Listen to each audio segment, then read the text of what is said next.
Мгм. Так, давайте продолжим. 16 глава с 3 по 16 стих мы видим, Павел приветствует римских святых.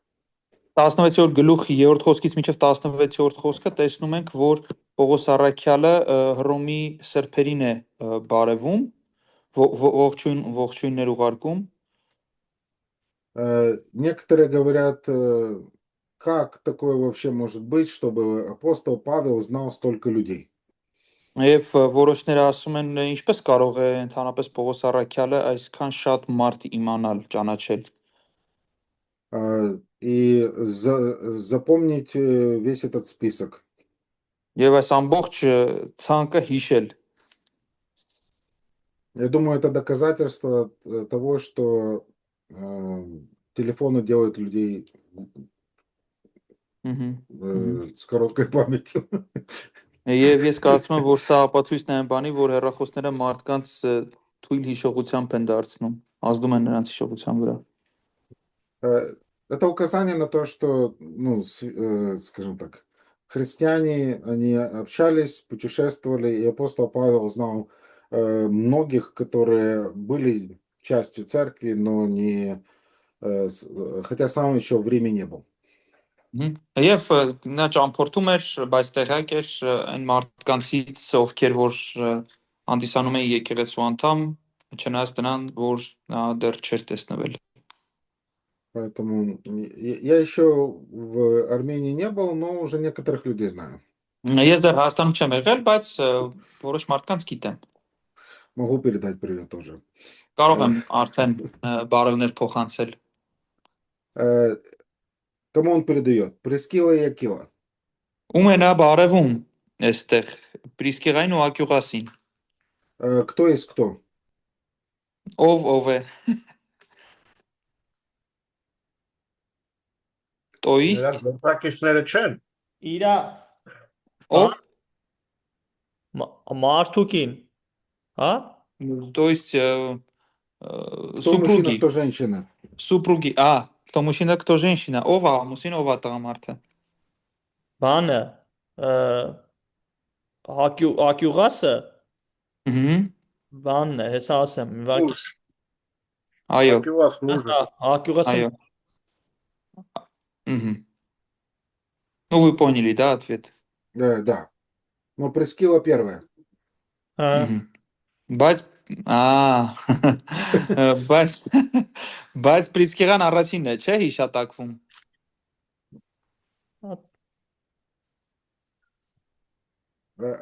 Акила, наверное, не был такой активный. Երևի Ակյուղասը այդքան էլ ակտիվ չէր։ Но они оба наставляли Аполлоса, помните, да? Բայց իրենք երկուսն էլ Ապողոսին վերցեցին եւ որոշակի ուղղորդություն արեցին, չէ՞, իր համար ուղղորդեցին։ Они имели одинаковое ремесло, работали вместе с Павлом, изготовляли палатки и были сотрудниками Павла. Նրանք Պողոսի հետ ունեն նույն մասնագիտությունը, վրանագործ էին։ И какую характеристику апостол Павел дает им? Եվ ինչ բնութագիր է Պողոս Առաքյալը տալիս։ Ավետանի գործակից։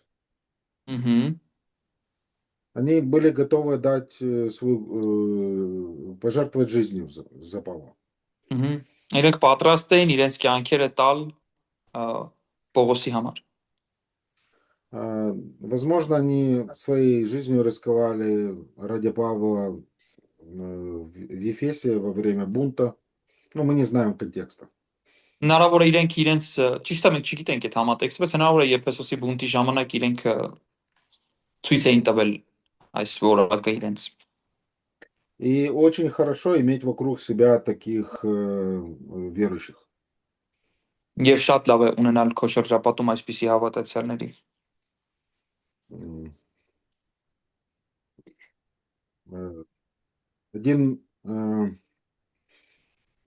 Один брат так сильно заступался в одном эпизоде моей жизни за меня, что его назвали еретиком.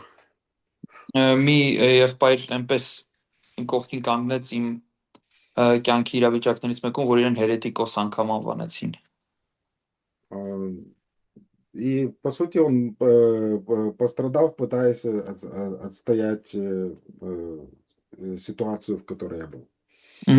Բայց եւ նա փաստացի տուժեց իմ կողքին կանգնելով այդ իրավիճակում։ Мы видим, что Прискила и Акила, они также имели домашнюю церковь. Նաև մենք գիտենք, որ Պրիսկիլան ու Ակյուղասը ունեին տնային եկեղեցի, Это немножко отличается от движения домашних церквей в 21 веке.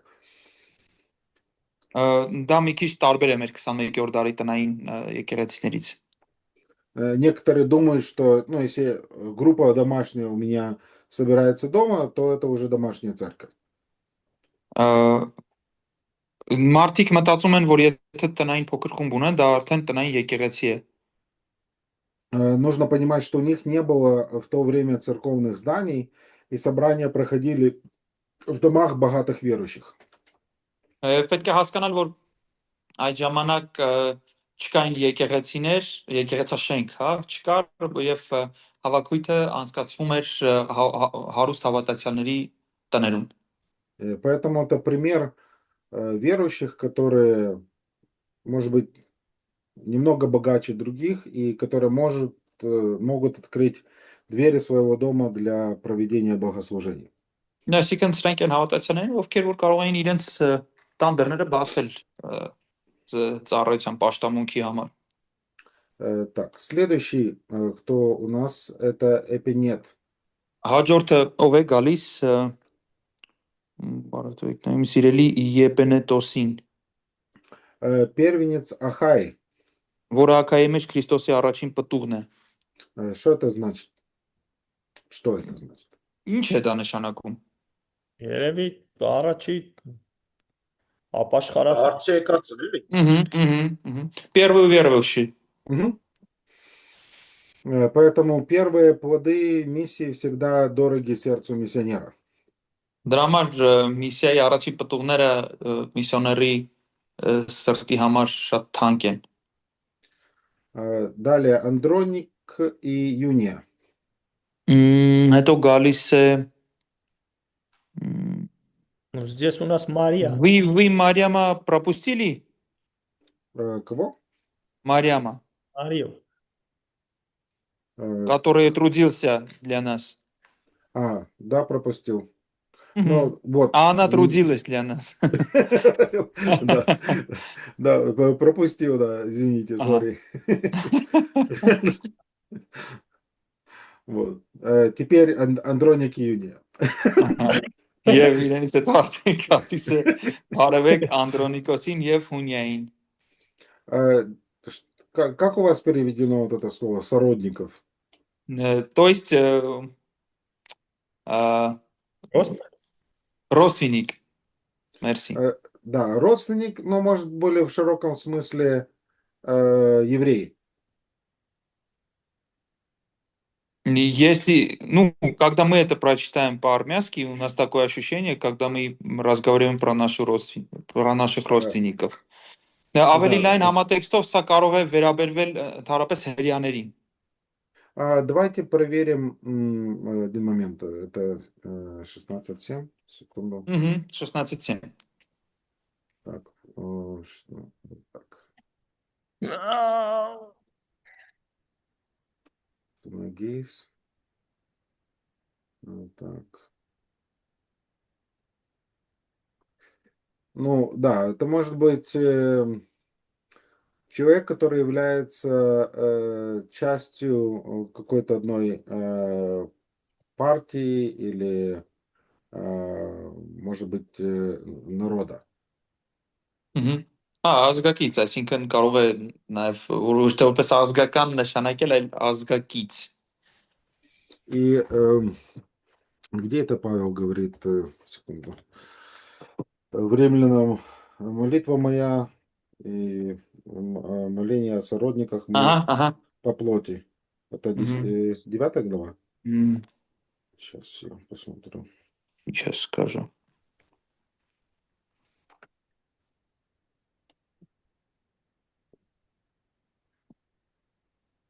Э, 9:1.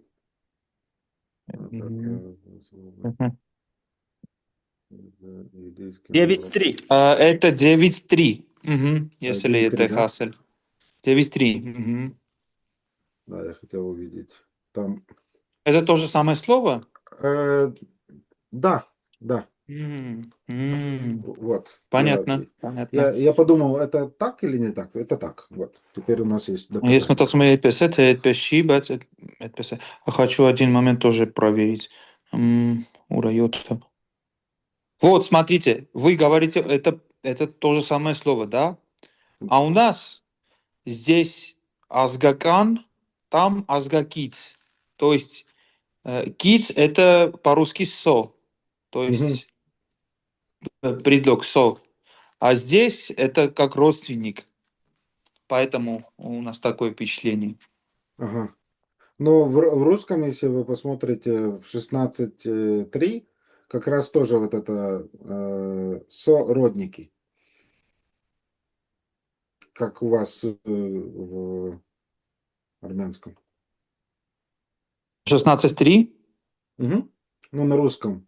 Ты сказал, что у вас в языке есть разница между переводом, потому что, ну, Мгм. как бы приставка. То приставка также присутствует в переводе, ну, в синодальном тексте. Мгм, мгм.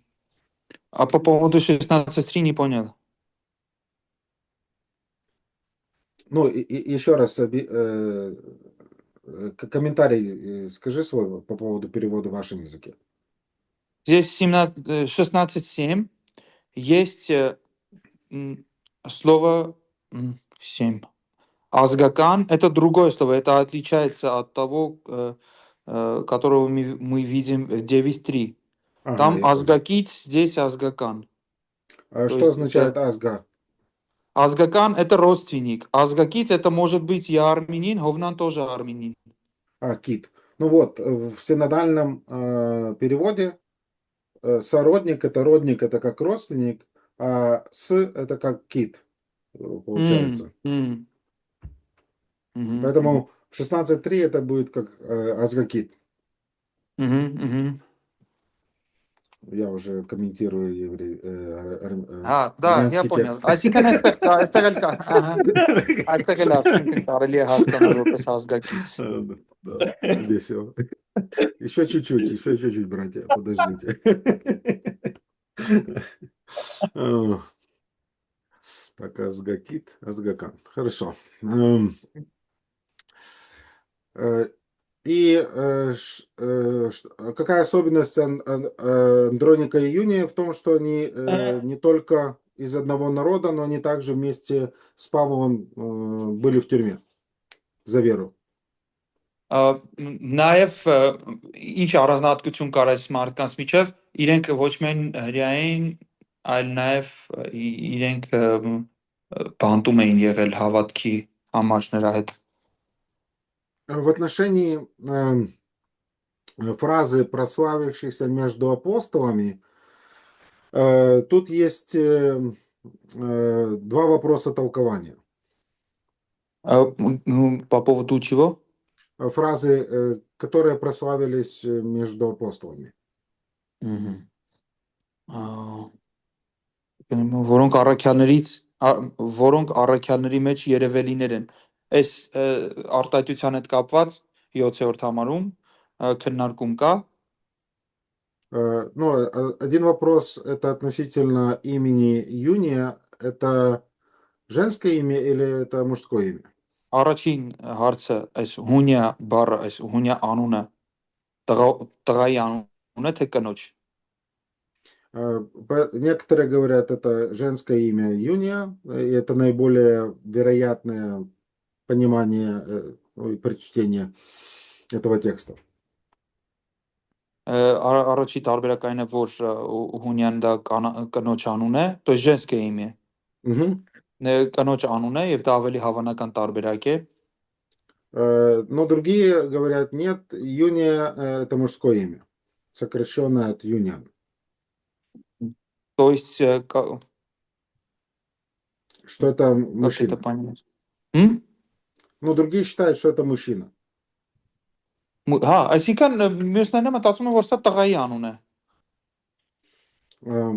Ну, и мы можем сказать, ну и какая разница. Ու մենք կարող ենք ասել ինչ տարբերություն, տղամարդու անուն է, թե կնոջ անուն է։ Но я думаю, разница влияет от того, как тоже истолковать фразу, что означает между апостолами.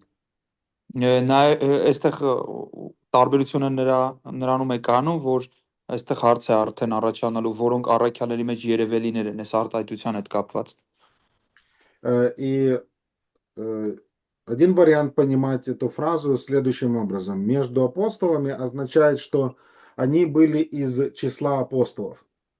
Եվ մի տարբերակը այս արտահայտությունը հասկանալու այն է, որ նրանք առաքյալների թվին էին պատկանում։ Ну, возможно, не из числа апостолов, ну, как, с большой буквы 12, Այսինքն կարող է լինել, որ նրանք не может быть, ну, да, не об этих апостолах идет речь. հա, այսինքն այն առաքյալների մասին չի խոսում 12, որոնց Հիսուս ընտրեց, այս թվի մասին չի խոսքը։ Но в значении апостолов в широком смысле как посланников, в значении как Варнава. Այլ իմաստը ուղարկված առաքյալ լինելու մեջ է, ոնց որ օրինակ Բարնաբասն է անվանված։ Но все равно это создает определенную проблему, потому что если Юния это женщина, тогда получается мы можем аргументировать в пользу женского апостольства. Բայց էլի դա խնդիրը չի լուծում, որովհետև եթե Հունյան կնոջ անուն է, մենք կարող ենք մեր փաստարկը բերել, որ իննել կարող է լինել առաքյալ։ Вот. И насчет диаконов у меня, женщин, нет никаких проблем, но насчет апостольства, я думаю, проблемы есть. Սարկավակ լինելու հետ կապված կանանց հետ իմ մոտ խնդիր չկա, բայց առաքյալ լինելու հետ կա խնդիր։ Ну, некоторые, истолковывают вот эту фразу между апостолами, это означает, они как из числа апостолов, они собрались. Второй взгляд, это они были хорошо известны апостолам. Սա մի տարբերակն է, մյուս տարբերակը այն է, որ այս որ ասում է նրանք առաքյալների մեջ երևելին են, այսինքն առաքյալների կողմից լավ ճանաչված էին այս իմաստով։ И если это так, то даже это можно понять в контексте 12 апостолов, что они даже были известны 12. Ու եթե դա այդպես է, կարող ենք անգամ հասկանալ 12 առաքյալների համատեքստում, որ այսինքն նրանք անգամ 12 առաքյալներին էին հայտնի։ И грамматика сама текста фразы между апостолами, она позволяет истолковать и так, и так. Այսինքն քերականությունը տեքստի մեզ թույլ է տալիս մեկնել թե այսպես, թե այնպես։ Но взгляд второй, мне кажется, лучше согласуется с ограничениями на женское учительство в других посланиях Павла. Взгляд второй. Да, то, что речь идет о том, что не они были То есть они были апостолами. знаменитыми просто. Да, даже апостолы их знали. Ну так скажем. Այսինքն դրա համար մնացած հատվածներում հանդիպող այդ կանանց ուսուցիչ լինելու արգելքների լույսի ներքո այս երկրորդ տարբերակը իմ համար ավելի ընդունելի է, որ իրենք ուղղակի առաքյալների շրջանակում հայտնի էին։ И дальше Павел добавляет, что они прежде меня еще уверовали во Христа. Եվ այստեղ առաքյալներ ավելացնում է ասելով նրանք մինչև ինձ հավատացել են Քրիստոսին։ Одна бабушка к нам ходит в церковь. Մի տատիկ է гալիս մեր եկեղեցի հաճախում։ Я уже рассказывал, что у нее есть вот эти идеи про праздники, традиции. Ես արդեն պատմել եմ ձեզ, որ իր մոտ կան այսպիսի գաղափարներ, ավանդության, տոների հետ կապված։ И поэтому, ну, часто, когда она, ну, почти каждое воскресенье, у нее какие-то новые идеи, что нужно сделать мне или как жить. Դրա համար համարյա ամեն Կիրակի իր մոտ նոր գաղափարներ կան, թե ոնց է պետք ապրել, ոնց է պետք անել։ Вот. И один раз, ну, я с ней беседовал, и она говорит, ну, как, мы должны это... Она использовала аргумент, ну, мы так всегда делали. Եվ իր փաստարկներից մեկը, որ մենք այդ միշտ այդպես արել ենք։ И я сказал, а когда вы уверовали? Եվ ես հարցրեցի դուք երբ եք հավատացել։ И она сказала, в 1994. Եվ նա ասեց 1994-ին։ А я ей говорю, а я покаялся в 92-м. Եվ ես ասացի, իսկ ես ապաշխարել եմ 92-ին։ Вот, но она потом посмотрела на меня, она маленькая такая, и говорит, ну, с высоты моего возраста я вам скажу. Եվ նա ասում է, ես իմ տարիքի բարձրությունից ձեզ կասեմ։ Она старше, чем я, поэтому она все равно выше. Նա ավելի մեծ է, քան ես։ Поэтому, да. Ампелия. Հաջորդը ամպիլիասն է։ Ампелия, Урбан и Стахий. 3. Следующие. Հաջորդը ուրբանոսն է ու ստաքեսը։ Это распространенные рабские имена. Не арабские, арабские. Սրանք տարածված ծառաների անուններ էին։ И это говорит о том, что в одном списке и свободные, и рабы. Евангелие объединяет. Եվ սա նշանակում է, որ մի ցանկի մեջ համ ազատների անուններ է տրվում, համ ծառաների, այսինքն ավետարանը միավորում է։ Дом, 10-11 стихи, дом Арестовула и Наркиса. Եվ հաջորդը У нас это не совпадает, как я понимаю. первый 10-й? апельсин. 10 стих, да? 10-й. Ну, вторая часть. Приветствуйте верных из дома А, Апеллеса Բարովեք նրանց, я ովքեր опять забыл. Аристопулոսի։ Но он испытанный во Христе. Мы должны знать, что с ним все нормально.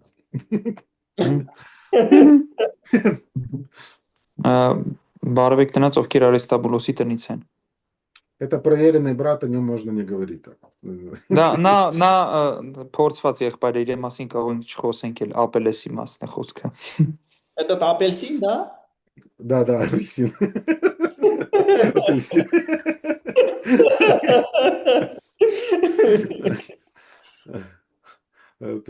Леса, апеллеса, да. Поэтому если молодая пара хочет назвать как-то своих детей, у них нет фантазии, можно найти варианты. Арестовулов и дальше Հերովդիա։ и в 11 стихе Наркиса. Էլի բաց թողեց։ Аэровдия. Вероятно, рабы или вольноотпущенники из домов этих богатых римлян. Այս անունները հավանական է թողնված ծառաներ էին հռոմեացի հարուստների տներից։ Наркис, он мог быть известным секретарем императора Клавдия. Նարկիսը կարող էր լինել Կլոդիոս կայսեր հայտնի այդ քարտուղարը։ В 12 стихе мы видим Трифосу и Персиду. Павел называет их тружениками. 12-րդ համարում տեսնում ենք Տրիֆոնիային եւ Տրիֆոզային, ովքեր Տիրոջով աշխատում են։ Близнецы, да, они? Э, Не обязательно. Это может быть просто ну, две сестры, но они имели общую характеристику. Հնարավոր է երկու քույրեր էին բայց ունեին ընդհանուր բնութագիր։ Но само слово труженик означает работать до изнеможения. Հենց այդ աշխատավոր բառը նշանակում է աշխատել մինչև վերջ, չվերջի ուժերը։ Поэтому это описывает, как они относились к служению. Սա նկարագրում է այն, թե իրենք ինչպես էին վերաբերվում ծառայությանը։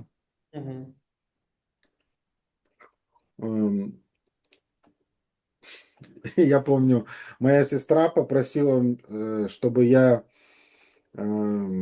поехал через весь город в дальний район Киева и привез карниз домой к ней.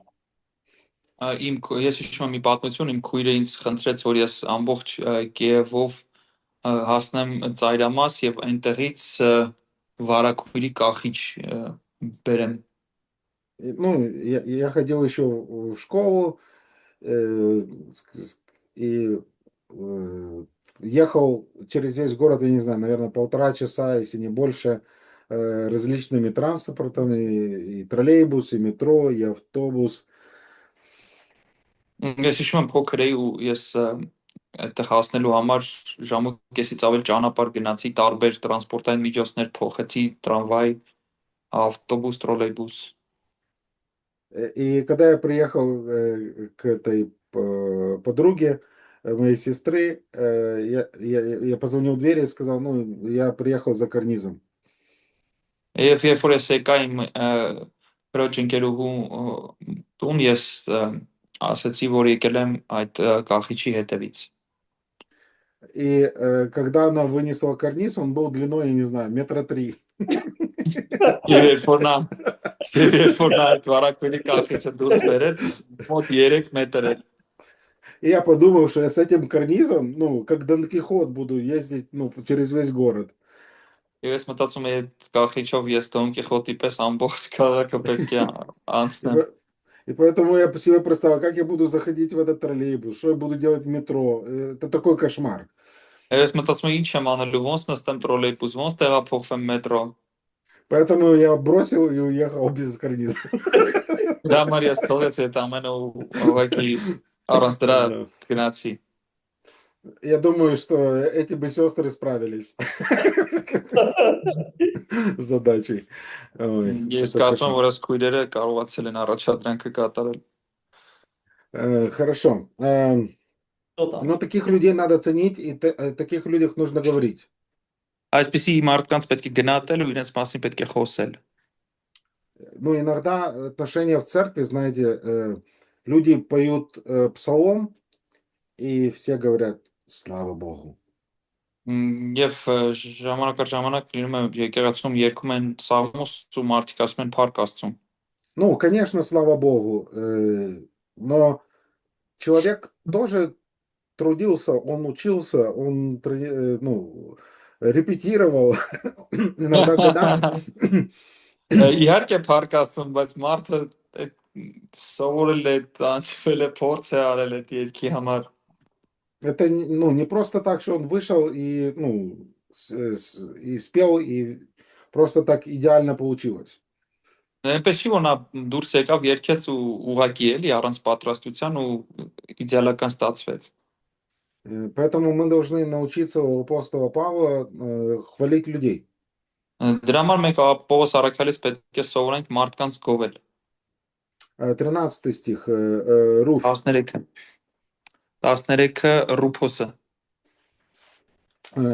Вероятно, сын Симона Кириньянина, несшего крест Иисуса.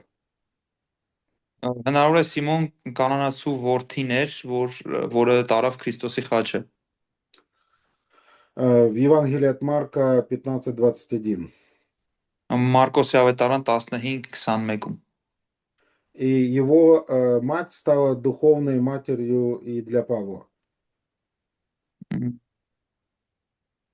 он Եվ говорит, նրա մայրը հնարավոր է դարձավ նաև Պողոսի հոգևոր մայրը։ ну, существует такое вот толкование. Գոյություն է այսպիսի մեկնություն։ 16 стих. 16-րդ համարը։ А почему 6? А, Что-то... Ты хочешь... И меня не нравится. Мне нравится, просто там мало что можно сказать. А, все.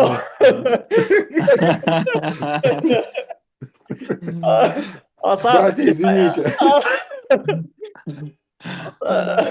Ես մտածեցի լարվածություն կա այս մարդկանց նկատմամբ։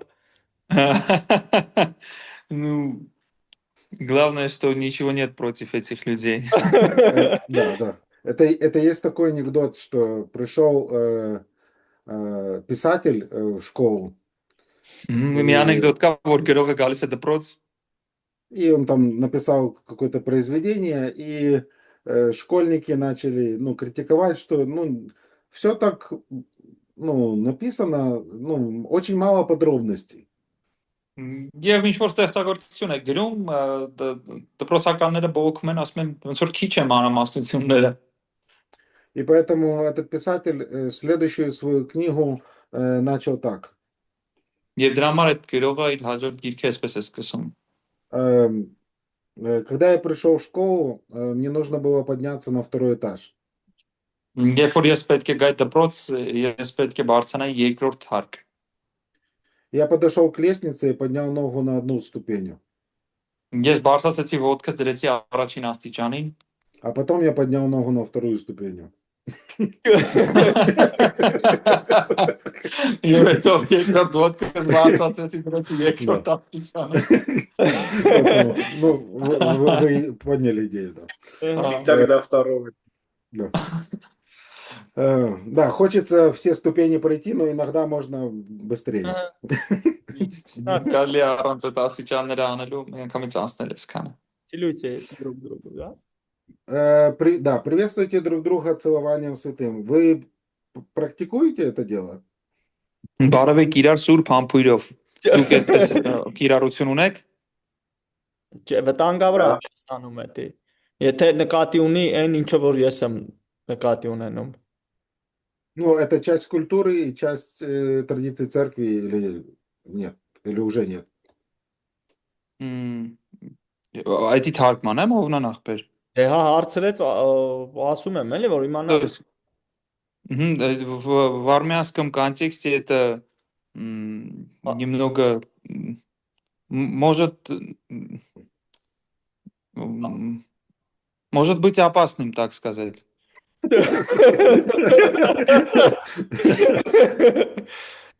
Но раньше, скажем так, до развала Советского Союза в церквях так приветствовались братья. Բայց միջև սովետական միության փլուզումը այդպես եղբայրները իրար հետ բարևում էին։ Այդպես նկատի ունենք հասկանում ենք շուրթերով իրար։ Այսինքն հովնան ախպեր, ես ես չեմ հասկանում, այսինքն ես էլ եմ միշտ տենց բարևում եղբայրներին։ Չէ, շուրթը Шурта, Вот, скажем, у нас, да, брат Вячеслав, у нас, я когда приехал вот тут в Находке, первый раз поехал тут баптистов, искал церковь баптистов, они брат с братом с губами целуются. Это с банка? Да, прямо с губами. Это с банка. Мы познакомились первый день, второй воскресенье, как я поехал, я первый день не видел. Второе воскресенье они считали меня уже как братом, и как хотели целовать, я отошел. Они... Да, я отошел. Мы как привыкли так щечку, да? А они ищут губы мои, короче, я...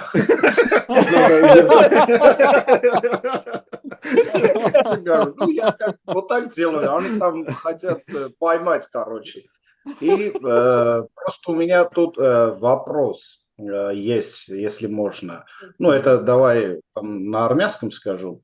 Ահա, ահա։ Ես Սուրբ այս բանը կարճ ամփոյ։ թարգմանեմ, մնացած եղբայրների համար, որ հետո պետք է միանան։ Եղբայրը պատմում է, որ մի անգամ եղել է մի մկրտական եկեղեցում, պատահական, ու ոնց որ մի կիրակի գնալուց հետո երկրորդ անգամ էլ է գնացել ու իրեն արդեն հարազատ ընդունելով ուզեցել են սուրբ համբույր տալ, չգիտեմ դա ինչ հասկացողություն է, առաջ անգամ լսում, որ իրեն փորձել են մոտենալ շուրթը շուրթին ու եղբայրը փորձել է մեր իմացած հա, ավանդական կերպով ուղակի բարևել, ոնց որ մենք այտերով ենք, հա, թշերով ենք իրար հպվում։ Բայց իրենք ոնց որ անընդհատ Ոեսի փորձ են արել։ Ոեսի մենակ այս баптистների мод չի.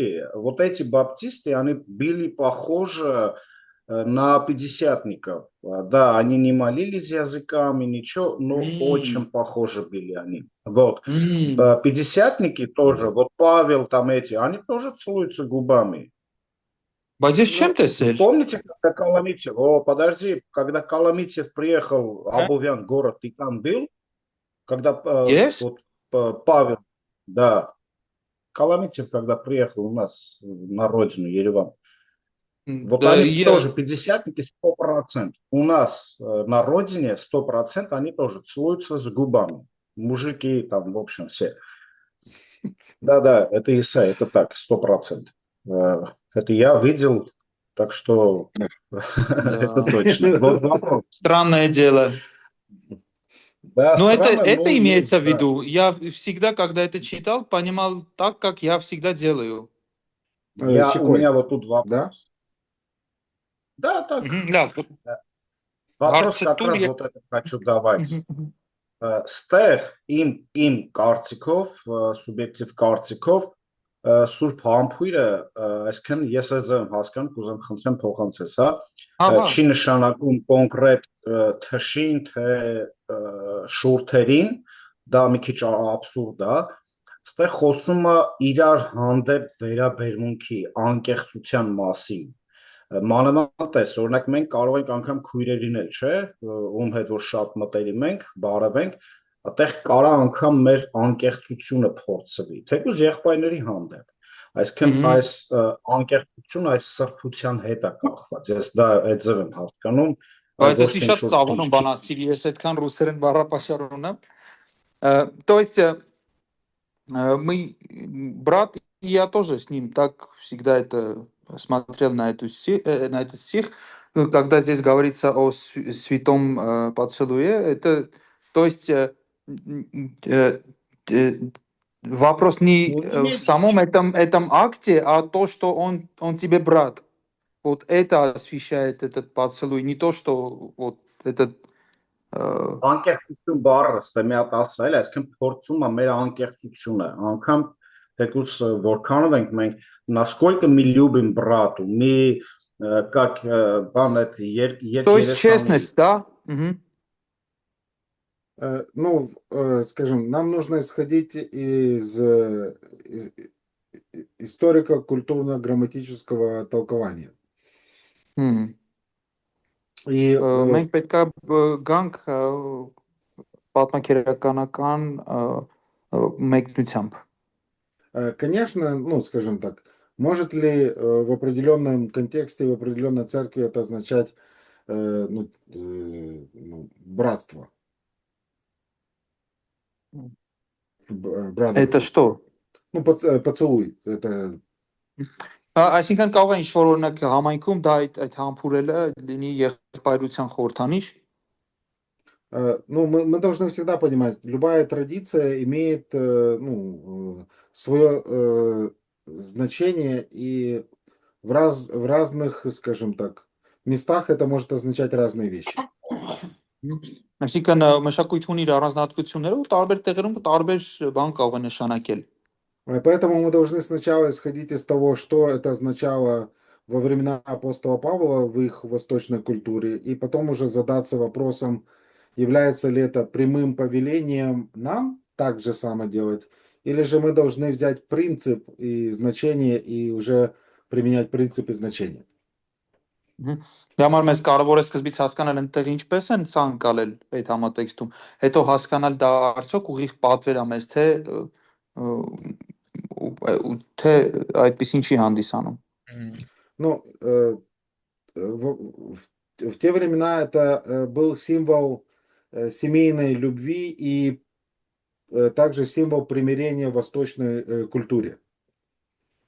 Այդ ժամանակ դա սիրո խորհրդանիշն էր ու հաշտության այս արևելյան մշակույթի մեջ։ И понятно, что если речь идет о поцелуях, которые, скажем, присутствуют в семье не между мужем и женой, а в контексте с детьми и с близкими родственниками, это, ну, подчеркивает вот это единство и общность, которую мы имеем. И вот Եվ եթե մենք հաշվի առնենք այդ ընտանեկան համատեքստը, բացի ամուսինքին հարաբերություններից, առհասարակ կտան մնացած անդամների հետ ընտանիքի այդ համբույրով ողջունելը, այդ միության, համերաշխության, քաղցրության, սիրո խորհրդանիշն է։ И поэтому в этом контексте мы видим всегда, когда речь идет о приветствии с целованием,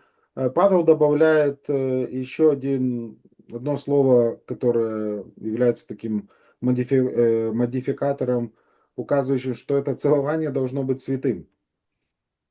Եվ դրա համար այս խոսակցության մեջ, որ այս բառը հայտնվում է, համբույր, Պողոս Առաքյալը մի մոդիֆիկատոր է, ավելացնում դրան, որ այն իրենից ներկայացնում է սուրբ համբույր։ Но, как сказал один комментатор, поскольку в Новом Завете мы видим в некоторых посланиях просто увещевание приветствовать, а в других посланиях приветствовать целованием, то христианин имеет свободу выбора.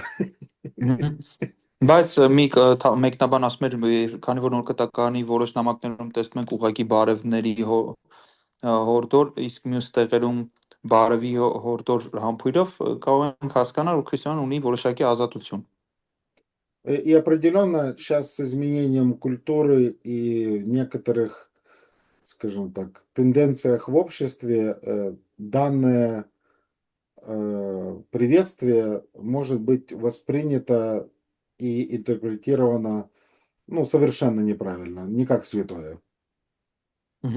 Եվ ելնելով տարբեր մշակույթներից, ավանդություններից, այսպիսի բարևը կարող է մեկնաբանվել լրիվ այլ կերպ, ոչ թե մի բան, որ սուրբ է, այլ ընդհակառակը։ И поэтому, скажем, данное повеление может быть интерпретировано как определенный принцип, который может быть выражен по-другому.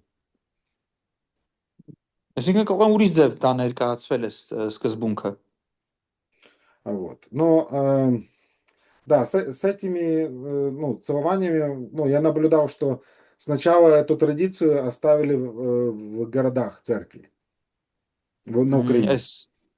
Այս բանի հետ կապած ավանդության ես կարող եմ ասել, որ սկզբից Ուկրաինայի քաղաքներում թողեցին այս պրակտիկան, հա։ Но несколько лет назад мы с братьями пришли в церковь, которая возле Киева, ну это как сразу через дорогу, но это уже село, и там был брат, который считал, что надо эту традицию до сих пор соблюдать. То есть вы делали или нет? Ну, сейчас, ну, практически нет. Ну, в городе делали... Но в селах еще некоторых кто-то, может, и делает.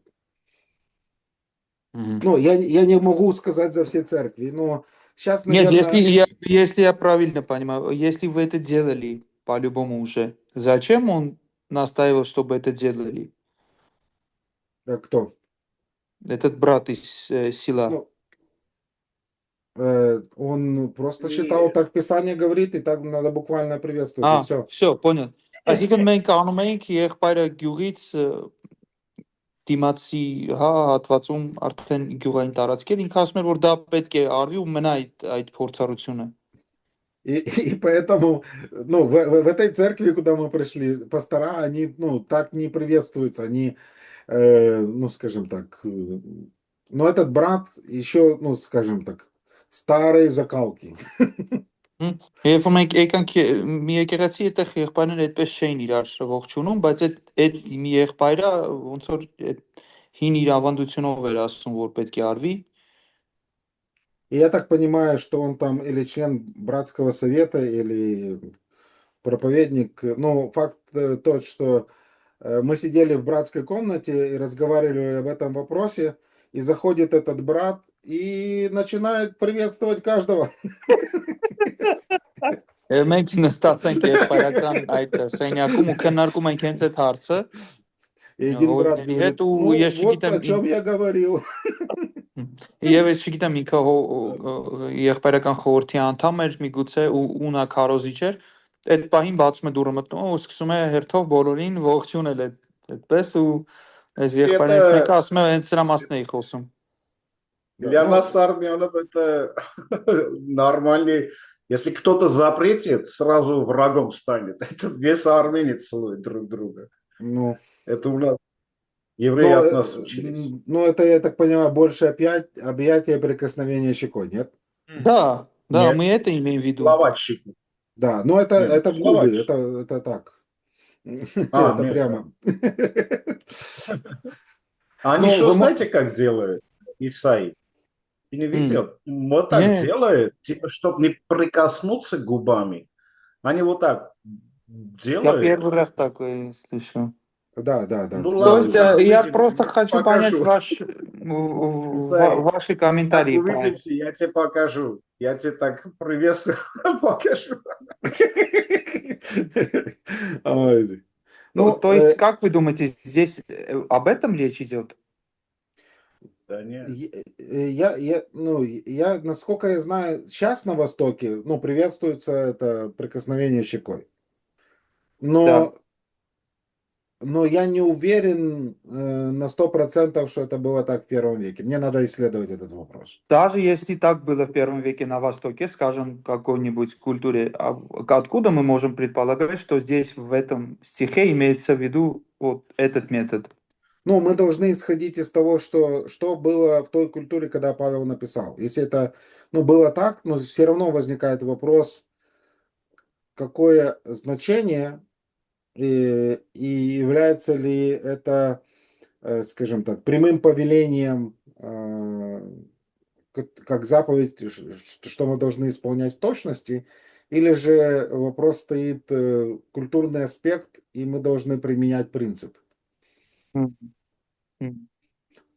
Ну, Մենք պետք է մեկնելու համար հետ գնանք պատմական այդ մշակույթին ու տեսնենք թե այնտեղ ինչպես է եղել, բայց դրանից հետո էլ միևնույն է, մենք պետք է ողջենք թե ինչ սկզբունք է այստեղ օգտագործվում, ուղիղ պատվերը, թե այդ պահին էր ուղակի դա ասվում իրենց ու հիմա մենք ուղակի այդտեղից սկզբունք պետք է հանենք, ոչ թե ուղիղ դա մեզ ոնց որ կիրառական վերցնենք այսօրվա մեր իրականության համար։ Ну, я вам говорил о миссионере, который 42 года был в Японии миссионером. Ես ես պատմել եմ այն միսիոների մասին, ով 42 տարի Ճապոնիայում էր ծառայում։ И он очень много там разных тоже, ну, скажем, курьезных историй рассказал относительно, ну, культуры, которая там существует. Եվ նա էլ այնտեղից շատ տարբեր հետաքրքիր պատմություններ էր պատմում, որ այնտեղ գոյություն ունեն։ Ну, и мы с вами знаем, что, ну, японцы, они не приветствуются даже рукопожатием, они просто кланяются. Եվ մենք գիտենք, որ ճապոնացիները չեն այդպես ողջագուրվում, անգամ ձեռքով ուղղակի չեն բարևում, ուղղակի sense խոնարհում են գլուխները։ И в языке, и в их культуре есть, скажем так, определенные уровни уважения. Եվ իրենց լեզվի մեջ էլ, իրենց մշակույթի մեջ էլ կան որոշակի մակարդակներ հարգանքի համար։ Ну, в зависимости от того, кто ты и кто другой в положении, это будет определять, как ты будешь кланяться. Եվ հաշվի առնելով կախված նրանից թե դու ով ես ու ով է դիմացինը, դա կորոշի դե ինչպես դու կխոնարհվես բարևելուց։ И он сказал, что в японском языке, ну, в нашем у нас есть, скажем так, обращение на «ты» и обращение на «вы» в уважительной форме. Два варианта. Մենք մեր լեզվում կա, չէ, դու եւ դուք, А в японском несколько. իսկ ճապոներենում մի քանի կա։ Այսինքն И այդ вот աստիճանակարգով էլի։ и этот миссионер несколько лет после Японии уже, ну, он жил на Украине и пригласил одного японца верующего в гости на Украину. Եվ այդ միսիոները հետ վերադարձավ Ուկրաինա, մի քանի տարի ապրում էր ու այնտեղի ճապոնացի հավատացյալներից մեկին հրավիրում է Ուկրաինա։ И он попросил меня, чтобы я ему показал Киев, там музей, поводил. И потом через неделю этот Ролли Ризнер встречает меня и спрашивает, говорит, ты помнишь мистера Тарада? Եվ նա ինձ խնդրում է, որ իրեն դիմավորեմ եւ ցույց տամ ու դրանից ասում եմ մի շաբաթ, հետո այդ եղբայրը ասում է դու հիշում ես այս մարդուն։ Я говорю, ну да, он говорит, он приехал посмотреть Украину, может быть, он будет тут как миссионером. Եվ ասում է նա եկել էր Ուկրաինան նայել, հնարավոր է այստեղ միսիոներ գա։ Он говорит, ну ты знаешь, что случилось с ним в прошлое воскресенье? Я говорю, нет. Եվ ասում է գիտես ինչ տեղի ունեցավ իր հետ անցած կիրակի։ Он говорит, мы решили ему показать не церковь в городе, а в селе.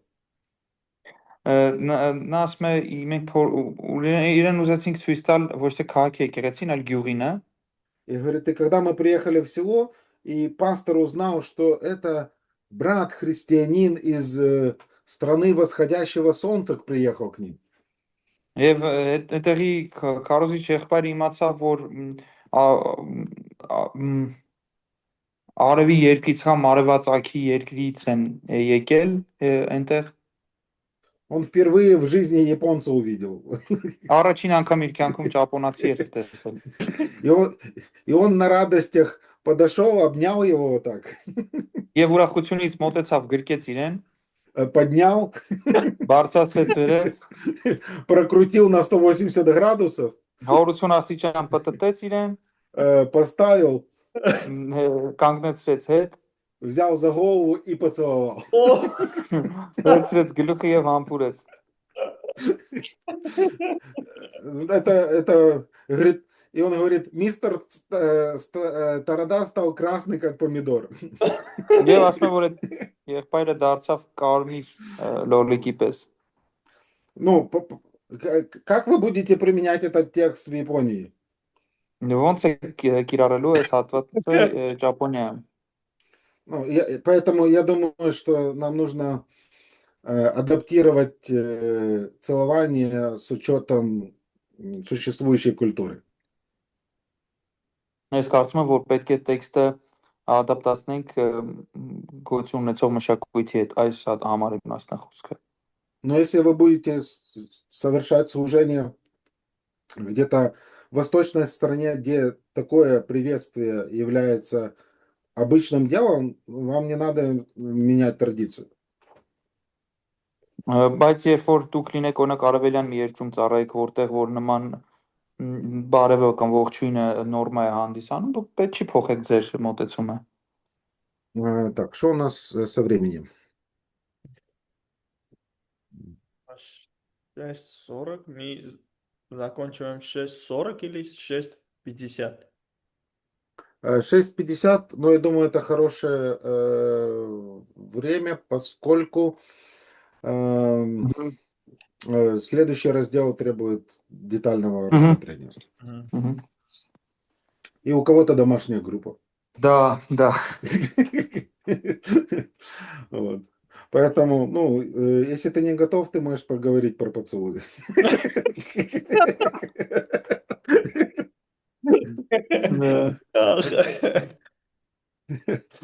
Да, практическое применение.